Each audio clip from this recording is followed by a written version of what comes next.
Hello, I'm Anthony Antolini. It's very nice to see you.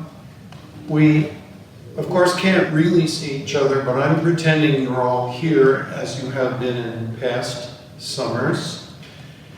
Each talk that I give before these concerts will be approximately 45 minutes, and the musical examples will not be played in the middle of the talk. Instead, we have a new idea. We will have the examples, if there is time for much of that, at the end of each talk, and while the examples are playing, you will see pictures of the performers, so you can imagine who they are when you hear the actual concert. The music that you hear in this series will all be taken, the examples will be taken from the archives of Bay Chamber concerts. These are not samples taken from some other source. There are many resources that you can have at any time that you would like to add to your enjoyment of this experience, and they are free. Most of them are free. Never forget the great value we have of YouTube. YouTube performances include all kinds of wonderful videos where you can see the performers playing. There is, of course, also the subscriber series such as YouTube Music and Spotify, but you don't have to spend money on that if you don't feel like it. For those of you who are interested in a truly educational experience, if you use Google and type in the name of the piece, you can find sometimes, in many cases with this repertoire, the score, and you can watch the score as you listen to the music. It's a great way to sharpen your music reading skills. So I'm going to be gesturing to my assistant, whom you cannot see, but who would certainly deserve applause if you could give it, and that's Josie Davis. She is doing all of the production work for these presentations. Now, usually when we meet, we have questions and answers at the ends of these series. And I'd love to be able to have your questions, your comments, and so I'm giving you now on the screen an opportunity to see how to get in touch with me. You can email me, and if I understand the technology, you can hear my voice and see the slide at the same time.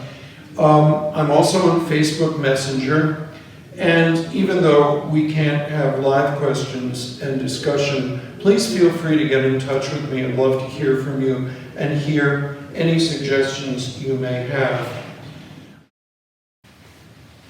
So today we turn our attention to the most famous Italian composer of the Baroque era, Antonio Vivaldi, certainly a very colorful and unusual character. Vivaldi is the third of the great trio of late Baroque composers who are always put together in the same time frame, and they are Vivaldi, Johann Sebastian Bach, and George Frederick Handel. Vivaldi lived at the same time as those two other composers and had a very different life from Bach and Handel. And I thought in this case it was worthwhile to spend a little time thinking about what kind of life Vivaldi lived, because his life and his career shaped the kind of music that he wrote.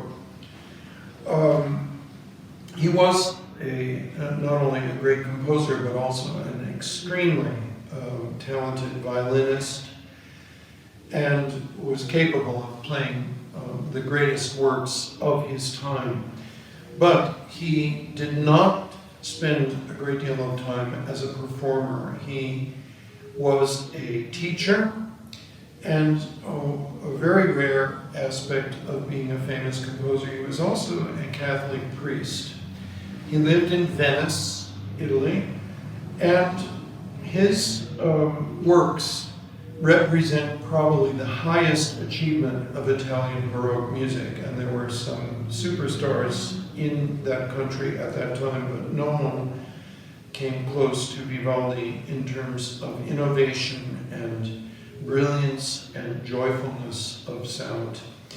His instrumental concertos are very numerous, and he didn't just concentrate on instrumental works. He also wrote some wonderful choral works. The most famous that every chorus sooner or later gets around to is his Gloria, which has become known as the Vivaldi Gloria.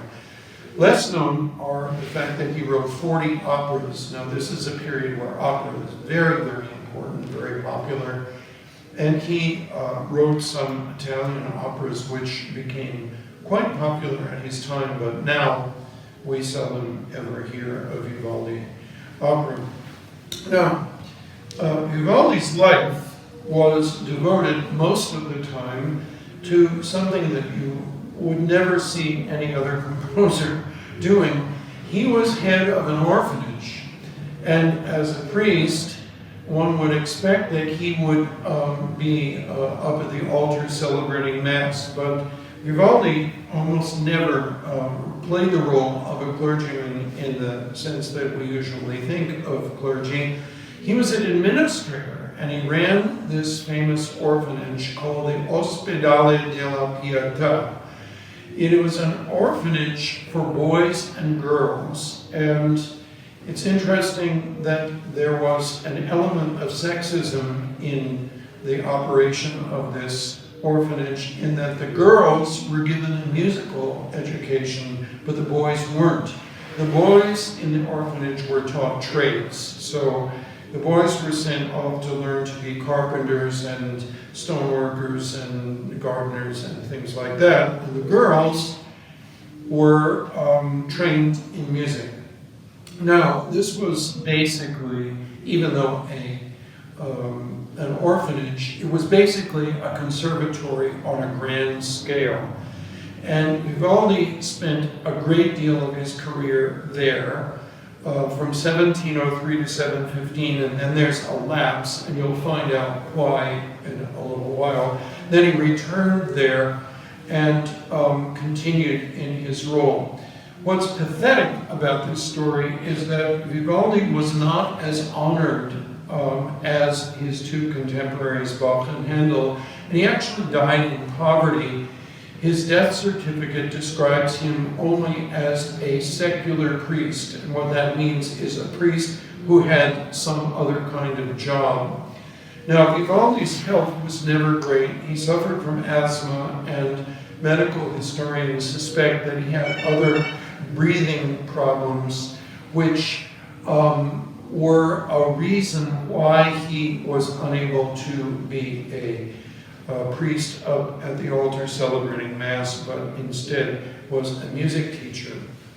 So what went on in this place, in this orphanage, was he took the most talented girls, auditioned them, and he either gave them a role to play as a string player and would instruct them himself, and he had assistants who instructed them, or he would take the good singers and make a choir of them. So this became quite an attraction, and he was able to have performances. People would come from far and wide to see this all-girl ensemble of string players and singers, and some of his most famous works were written for this ensemble, including a piece that you're about to hear on this series, which is called The Four Seasons, Le Quattro Stagioni in Italian. Now, you remember from a previous slide that there is a gap in his work at the orphanage, and this was when he was offered a dream job. And now you get a little bit of history. Italy was not a country at the time. If you go back in Italian history, it's a very puzzling picture of a whole set of small states governed by royalty from other countries. Italy was basically farmed out to the aristocracy of other royalties. Parts of Italy were ruled by royalty from Spain, parts from France, and in this case, the place in northwest Italy was governed by, it's a town which you can visit called Mantua, but it wasn't ruled by Italian aristocracy, but by Prince Philip of Hesse-Darmstadt in Germany. This is very common in Italian history, that the German and Italian cultures are kind of forced together in odd ways. So this Prince Philip of Mantua was a great music lover and an amateur performer, so he commissioned Vivaldi to write 4 violin concertos and a great deal of other music. And so Vivaldi went to Mantua and wrote these pieces, but later all of these pieces were performed by his all-girl orchestra. Now, the concertos, there are 4 of them, one for each season, starts with spring and then goes to summer, fall, and winter. The spring concerto, the first one, is not an original. Now remember, if you tuned in last time, I mentioned that Bach took one of the movements of his Brandenburg concerto and turned it into a cantata.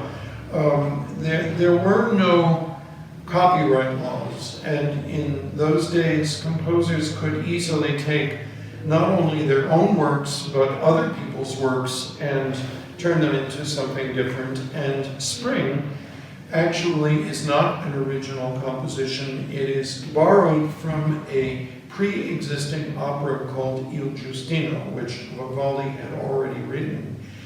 So what's interesting here is that the 4 concertos that you're going to hear represent a new kind of musical endeavor called program music. So let's take a moment to talk about program music before we get to the 4 concertos. Program music is a term in the trade which refers to music that is associated with some other art form. It could be literature, it could be poetry, it could be prose, it could be painting, it could be just descriptions of things that we encounter in everyday life. And this set of concertos is an example of program music from one of the earliest forms that we see it. The piece was published in 1725 in Amsterdam, and it was in a collection of 12 concertos, which Vivaldi entitled Il cimento dell'armonia e dell'invenzione, which means the contest between harmony and invention. So Vivaldi doesn't leave anything to chance. He wants to make sure that the player and the listener knows that this is a flowing creek or bird song. He may even tell you what bird it is. Dogs barking, mosquitoes buzzing, shepherds calling their flocks, storms coming up, drunken dancers, night scenes, revelry, hunting parties. This is especially interesting in the fall. The hunting parties are described from the point of view of the hunter, but also from the point of view of the prey. So you will find out what it's like to be hunted. And in winter, we have ice skating scenes and warming fires. So this gave rise to a form of musical composition which is actually very, very prolific in the Romantic period.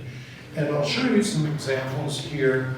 The Romantic period, just in speaking in very general terms, is not the period that follows the Baroque. That's usually referred to as the classic period. And there is some program music in the classic period, but there is a tremendous amount of program music in the Romantic period. For example, Hector Berlioz's Symphonie Fantastique has a whole story that goes with it. Richard Strauss, some of his most famous orchestral and other instrumental works, such as Till Eulenspiegel and Death and Transfiguration, Ein Heldenleben, A Hero's Life, the Alpine Symphony. Russian composers also are very prolific with this type of music. With Rimsky-Korsakov, you get Scheherazade, the Golden Cockerel. Golden Cockerel, for example, is based on the poetry of Pushkin. The Snow Maiden, another marvelous piece of Rimsky-Korsakov, The Tale of the Invisible City of Kitesh. Then Sibelius, the great Finnish composer, wrote the Swan of Tuomenmaa. Respighi, an early 20th century composer, but really writing in post-romantic style. The Pines of Rome, which describes what Rome looks like. Then a fascinating Swiss piece, Arthur Honegger wrote a piece called Pacifique 231. It's a musical description of a steam locomotive that starts with a and then goes faster and faster. Honegger depicts the passage of the steam locomotive from slow speed to fast speed and then coming back to slow speed again.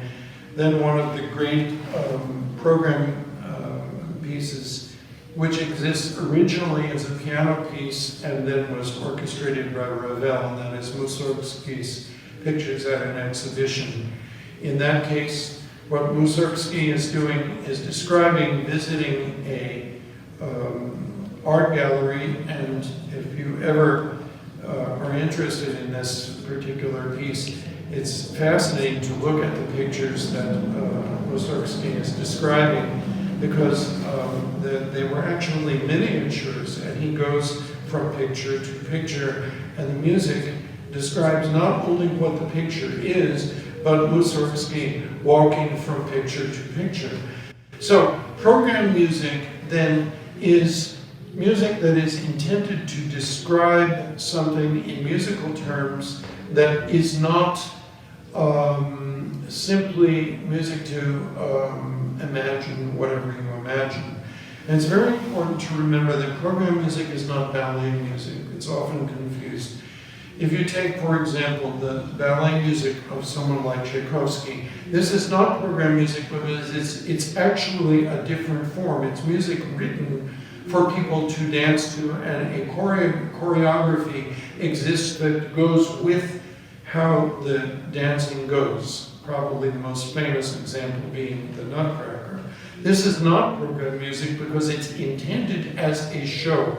Program music, on the other hand, is intended to evoke imaginary things in the listener's mind. You don't have to look at the pictures in order to understand Mussorgsky's Pictures at an Exhibition. You don't have to see the poetry to understand what Vivaldi is doing here with the Four Seasons. Now, each concerto is in 3 movements. So remember, there are 4 concertos, starting with spring and ending with winter. And each concerto has within it a fast, slow, fast architecture. And for each concerto, there is a sonnet. Now, here, Vivaldi is very careful to write a poetic form that is also an architecture. So a sonnet always has 14 lines, and the sonnet can be 8 lines plus 3 lines plus 3 lines, or 4 and 4 plus 6 at the end. Shakespearean sonnets often have 12 lines and then a couplet at the end, but they always have 14 lines. So there's a great deal of debate. Was Vivaldi writing concertos and then decided to write sonnets to go with them? Or, since he was quite a multi-talented guy, did he write the sonnets and then say, these are pretty good, let's write music to go with them? Nobody knows. But the musical notation makes it very clear that he doesn't want you to invent your own musical images. As the music goes by, it will say, the barking dog, or languor caused by heat, or drunkards have fallen asleep. This leaves no room for imagination. We start with La Primavera, and by the way, again, just to keep you on track with these numbers, RV are the numbers that we use to catalog Vivaldi's works, and again, they are not serial numbers. You'll see that the 4 concertos all have different numbers. Here, Vivaldi sticks with a very standard kind of plan. His key orientation is quite common. This one is in E major. The slow movement in the middle in C sharp minor is a related key. If you've learned your key signatures, you know that E major and C sharp minor share the same key signature. So the middle movement in a little contrasting section is more subdued, but is not jarring. And then when it goes back to E major for the pastoral, the third movement is again all very much related. So let's have a look now at the sonnet itself. Springtime is upon us. The birds celebrate her return with festive song, and murmuring streams are softly caressed by the breezes. Thunderstorms, those heralds of spring, roar, casting their dark mantle over heaven. Then they die away to silence, and the birds take up their charming songs once more. Slow movement. On the flower-strewn meadow, with leafy branches rustling overhead, the goatherd sleeps, his faithful dog beside him. Final movement, fast. Led by the festive sound of rustic bagpipes, nymphs and shepherds lightly dance beneath the brilliant canopy of spring. Now we get to L'estate, the summer concerto.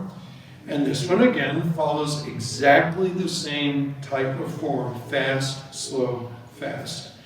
We're in G minor, and the whole concerto is in the same key. That's not unusual in the Baroque conception of things. Composers didn't feel it was necessary to change keys all the time.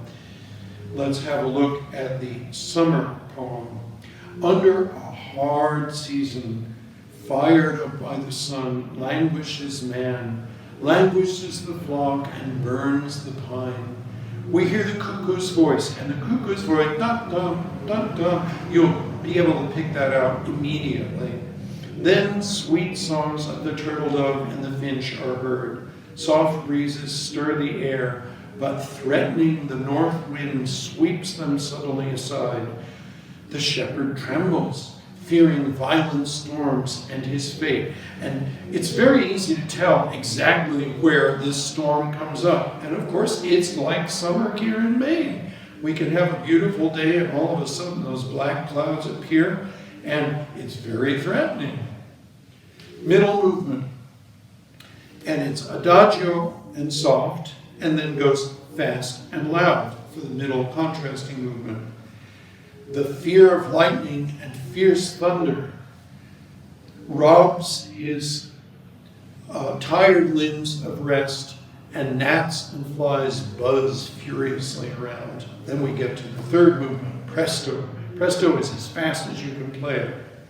Alas, his fears were justified. The heavens thunder and roar, and with hail cut the head off the wheat and damages the grain. Oh dear. Summer is now over, and we go to l'autunno, autumn. Again, fast, slow, fast. And here again, the key is related. F major for the outer movements, D minor is the relative minor of F major, key of 1 flat. Fast movement.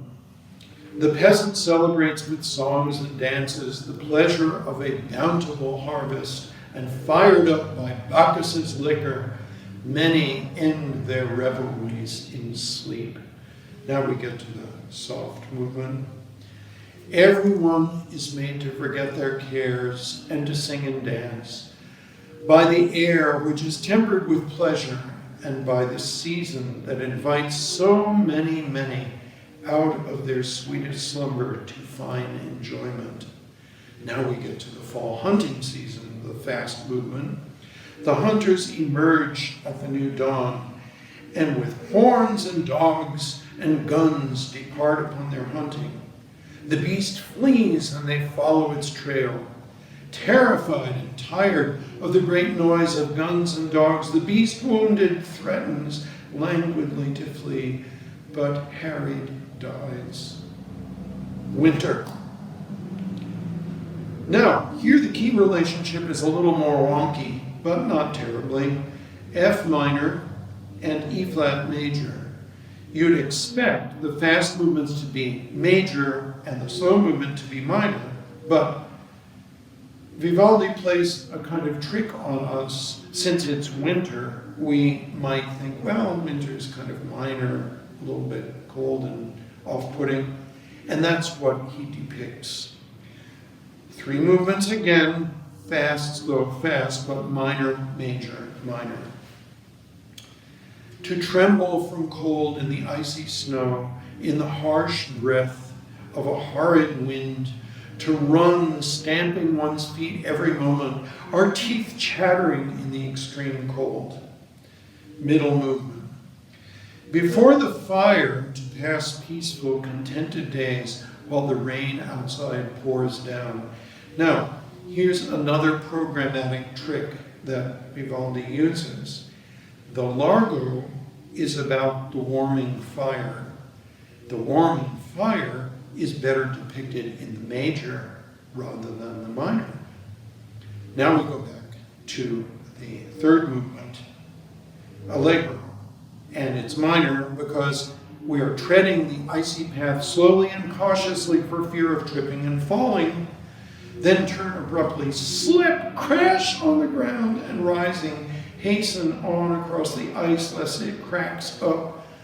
We feel the chill north winds course through the home, despite the locked and bolted doors. This is winter, which nonetheless brings its own delights. So that's the 4 seasons. Now, I've mentioned before a very interesting thing, the way composers borrow from themselves.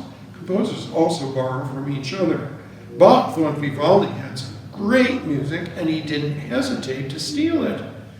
So the theme from Spring wound up in Cantata 27. Who knows when my end will come?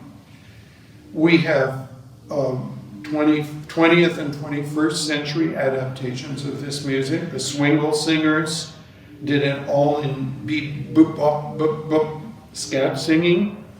The great Argentine composer Astor Piazzolla has written a wonderful takeoff on the 4 seasons called The 4 Seasons of Buenos Aires. I really commend that to you. But this piece has really been around the globe. There's a koto version from Japan. The great French flutist Jean-Pierre Rampal has recorded arrangements for flute. It's been recorded in China by the Chinese Baroque players on Chinese instruments. The Venice Harp Quartet has arranged it for 4 harps. And Tafel Music has arranged this. This is the most outstanding borrowing of all. Chinese pipa, Indian sarangi, and Inuit throat singing.